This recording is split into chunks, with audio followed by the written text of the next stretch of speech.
রাত্রেবেলা চুরি হয়েছে। কালকে আমরা ঘরে কেউ আসলো না। আমি তো শ্বশুর বাড়িতে গেছিলাম না রানীবাজারে। আমার মা পাশেই আমার বোনের দিদি বাড়ি আছে, ওই জায়গায় ঘুমাইছে। তো আজকে সকালবেলা মা আইসে, গিলটা খুললা দেখে এটা ভাঙ্গা। দিদি তারা সবাই ডাক দিছে, পরে আয়েসেরা খুললা দেখে সব কিছু নাই। মার যে আলমারিটা আছে ওটা ভাঙ্গা, ওইখান থেকে জিনিসটি নাই, ক্যাশ টাকা নাই। তারপরে মা পঞ্জিকার ভিতরে টাকা রাখছিল ওইটাও নাই। তারপরে আমার যে আলমারিটা আছে, আমার আর দিদির আলমারিটা, ওইটার থেকেও যত গয়না আছে সব নাই, ক্যাশ টাকা নাই। আর আমার ছেলে একটা পিকে প্যান আসছিল, ওইটার ভিতর থেকেও টাকাটি সব নাই নিয়েছে। ঠাকুর ঘরের দরজা দেখলাম ভাঙা। হ্যাঁ, ওই যে ঠাকুর ঘরের দরজাটা ভাঙে, তো ওইখান থেকে কি নিছে? ওইখান থেকে ঠাকুরের যা টাকা আসলো ওইটি সব নিয়ে গেছে।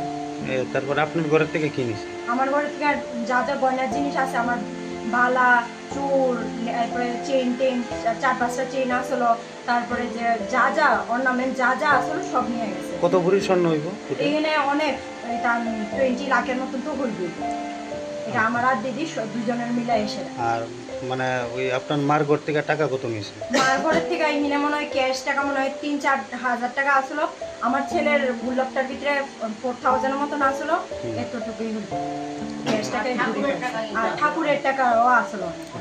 তো বিষয়টা আপনারা পুলিশে জানাইছেন? হ্যাঁ হ্যাঁ, পুলিশে জানানো হয়েছে। আইসিনি পুলিশ? হ্যাঁ হ্যাঁ, পুলিশ আয়া তদন্ত করে গেছে। তারা সিসি ক্যামেরাও দেখছে, আশেপাশে সবকিছু চেক করে তারা তার এন্ট্রি করে নিয়ে গেছে। সিসি ক্যামেরাতে চুর কি শনাক্ত করা গেছে?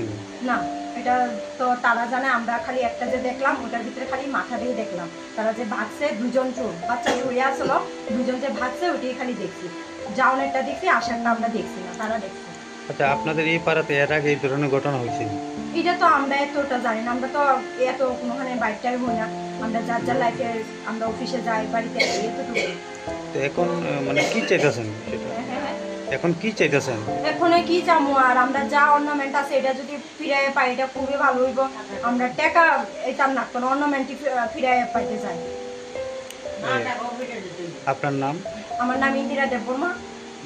আর এটা আমরা এরিয়া হচ্ছে নর্থ বনমালীপুর নিউজকোনা ক্লাবের সামনে।